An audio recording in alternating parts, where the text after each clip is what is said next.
Hello everyone, कैसे हैं friends. आशा करते हैं कि आप लोग अच्छे होंगे। तो आज की वीडियो में हम लोग डिस्कस करेंगे कि जैसे मेरा CBT 1 में 66 स्कोर आया था और CBT 2 में आपको जैसे पता होगा कि 86 प्लस स्कोर आया था। तो इसके बारे में हम रिगार्डिंग बात करेंगे कि आपका किस प्रकार से आपको भी CBT 1 में ज़्यादा से ज़्यादा स्कोर आए, उसके रिगार्डिंग हम लोग बात करेंगे। और अभी तक आपने मॉक टेस्ट देना शुरू नहीं किया है तो मॉक टेस्ट देना शुरू कर दीजिए, क्योंकि नंबर वहीं से बढ़ने वाले हैं। आप चाहे जितना भी पढ़ाई कर लिए होंगे, लेकिन जब तक आप मॉक टेस्ट नहीं देंगे तब तक आपके नंबर इंक्रीज नहीं होंगे और आपको रियल फील नहीं आएगा कि एग्जाम सेंटर में कैसे सवालों को हल किया जाता है। और मैंने कितने मॉक टेस्ट दिए थे ये भी आपको आज की वीडियो में मैं अच्छे तरीके से बताने वाला हूँ। देखिए, इतना तो आसान है नहीं कि आप किसी भी पढ़ाई कर लिए और मॉक टेस्ट दिए नहीं और गए एग्जाम में और बढ़िया परफॉर्म करके चले आए। 80+ स्कोर लाना समझने बहुत दिक्कत होती है और सिलेक्शन वहीं से होता है। 70 नंबर तो ला लेंगे आप आसानी से, लेकिन 70 से 80 नंबर पहुँचाने में नंबर तो आपको 10 नंबर दिख रहा है, लेकिन मेहनत करने के लिए इसको कम से कम आप 70 से 80 मॉक देंगे तब जाके आपके 10 नंबर आप बढ़ते हैं। समझ रहे, इतना आसान नहीं होता है नंबर को बढ़ा लेना। और सिलेक्शन लेना तो इतना भी आसान नहीं है जितना कि लोग सोच रहे हैं। देखिए, भर्ती जो RRB NTPC में आई है, ये LP टेक्नीशियन में, ये सब मिला जुला के देखेंगे तो बहुत कम वैकेंसी है। समझ रहे, मान लीजिए सब मिला के 61,000 के आसपास यही है लगभग वैकेंसी। मान लीजिए इतने, अब हम देखें कितने ज़्यादा पढ़ेंगे। जैसे RRB NTPC में देख लीजिए 8,000 सीटें हैं और पूरे देश में 8,000 सीटें हैं। NTPC में देखें वो ग्रेजुएशन लेवल पे 3,445 सी है। तो देख रहे हैं टेक्नीशियन वगैरह की सीट, JEE की सीट 8,000 थी और सब मिला जुला कितनी कम वैकेंसी है। तो इसे सिलेक्शन के लिए इतना आसान नहीं होने वाला, आपको मॉक टेस्ट बहुत ज़्यादा ध्यान देना चाहिए। तो आइए मैं बताता हूँ क्या क्या मैंने किया था, तो उसी हिसाब से आप भी करेंगे तो आपको ज़्यादा सिलेक्शन के पास आप पहुँच जाएंगे और आपका भी निश्चित तौर पर, जैसे मेरा सिलेक्शन हुआ था वैसे आपका निश्चित तौर पर सिलेक्शन हो जाएगा। तो देखिए, नंबर 1 में मैंने क्या किया था, क्योंकि मैं उस समय JEE की तैयारी करता था। तो उस समय मैंने क्या किया था कि जब मेरी प्रिपरेशन स्टार्ट हो गई थी, ख़त्म हो गई थी, तो घर पे थोड़ी ट्रबल हो गई थी, तो मैंने बच्चों को पढ़ाना शुरू कर दिया था। उससे क्या होता था कि मैथ और रीजनिंग मेरी काफ़ी अच्छी होती चली गई। तो इसीलिए मैं आपको भी कहूँगा कि अगर आपकी तैयारी थोड़ी अच्छी हो गई है तो आप किसी ग्रुप में शामिल हो जाइए, या मेरे ही ग्रुप में शामिल हो जाइए, या किसी ऐसे ग्रुप में शामिल हो जाइए। आप कहेंगे तो मैं एक और ग्रुप बना दूंगा जिसमें आप लोग डाउट अपना सॉल्व करते रहिएगा।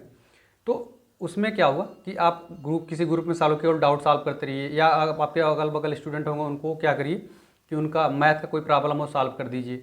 ठीक है, तो मैथ के प्रॉब्लम, रीजनिंग के प्रॉब्लम सॉल्व करते करते GK GS जो भी डाउट रहेगा आपका सॉल्व करते करते आपकी तैयारी धीरे धीरे देखेंगे कि आपकी अच्छी लेवल की तैयारी हो जाएगी। तो मैंने मैथ जो थी RS अग्रवाल और SD यादव से उस समय कंप्लीट कर ली थी। उस समय तक मैंने राकेश यादव सर को नहीं पढ़ा था क्लास नोट्स को।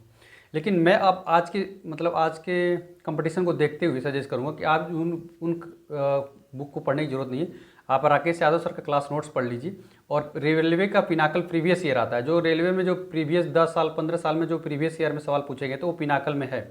तो उससे आप पढ़ लेंगे, मैथ आपका डेफिनेटली सही हो जाएगा। और रेलवे में जिनका मैथ सही हो जाता है वो सिलेक्शन उन्हीं का होता है, जिनका मैथ वीक होता है रेलवे में सिलेक्शन उनका नहीं होता है। ठीक है, मैथ ही सिलेक्शन दिलाता है। रीजनिंग जो होता है, रीजनिंग के लिए भी आप रेलवे प्रीवियस पिनाकल ईयर ले लीजिए और कुछ भी लेने की ज़रूरत नहीं है।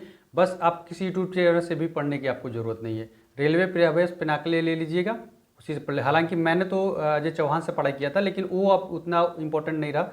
रेलवे का प्रीवियस ईयर पिनाकल पढ़ लीजिएगा, वो सफिशियंट है, आपका निश्चित तौर पर वहाँ से सिलेक्शन हो जाएगा। कोई भी दिक्कत आपको नहीं आने वाली है। ठीक है, उसके बाद से अगर देखिए मैथ के लिए टीचर की बात करेंगे तो आदित्य रंजन सर से पढ़ लीजिए, अभिनय सर से पढ़ लीजिएगा। देखिए, आदित्य रंजन सर अच्छे पढ़ाते हैं, अभिनय सर भी काफ़ी अच्छे राकेश सर से पढ़ लीजिएगा। बाकी और भी आपके जो जिससे भी पढ़ ले, जैसे MD क्लासेज वाले होंगे, और हर अलग अलग प्लेटफॉर्म में टीचर तो कोई बुरा नहीं है, जो भी आपको समझ में अच्छे से उस टीचर से पढ़ लीजिएगा। उसके बाद से अगर हम बात करें रीजनिंग के लिए, रीजनिंग से एक दीपक सर हैं, वो काफ़ी अच्छा रीजनिंग पढ़ाते हैं। पीयूष सर हैं, वो भी अच्छी रीजनिंग पढ़ाते हैं। राहुल सर हैं रोजगार विथंकित पे, वो भी अच्छी रीजनिंग पढ़ाते हैं। तो आप लोग यहाँ से रीजनिंग कंप्लीट कर लीजिएगा। GK एंड GS ये भी काफ़ी इंपॉर्टेंट रोल प्ले करता है रेलवे में। जब GK और GS जिसका, क्योंकि GS ज़्यादा से ज़्यादा आता है, तो मैंने देखिए GS के लिए, फिजिक्स के लिए बूस्टर डोज शुरू कर दिया। अभी तक आपने मेरा बूस्टर डोज का एक क्लास अभी अपलोड हुआ है, उसके बाद से दूसरा तीसरा अपलोड धीरे धीरे करते रहूँगा। तो आप बूस्टर डोज भी लेते रहिएगा। जैसे लिफ्ट मैंने बहुत बेहतरीन तरीके से अपने समझा रखा है अपने बूस्टर डोज में। तो लिफ्ट में उतनी अच्छा जल्दी आपको कोई समझा नहीं पाएगा जितना मैंने डायग्राम बना बना के, फिगर बना बना के आपको समझाया है कि लिफ्ट कैसे ऊपर जाता है, लिफ्ट कैसे नीचे आता है। बहुत अच्छे से मैंने बूस्टर डोज में समझाया। तो आप वहाँ पर लिफ्ट जाकर देखेंगे तो बूस्टर डोज भी मेरा लिया करिए। लेकिन आप नीरज सर से फिजिक्स पढ़ लीजिए, नीरज सर काफ़ी अच्छे फिजिक्स पढ़ाते हैं। SK झा से भी पढ़ सकते हैं, पढ़ रहे होंगे, काफ़ी अच्छी चीज़ है।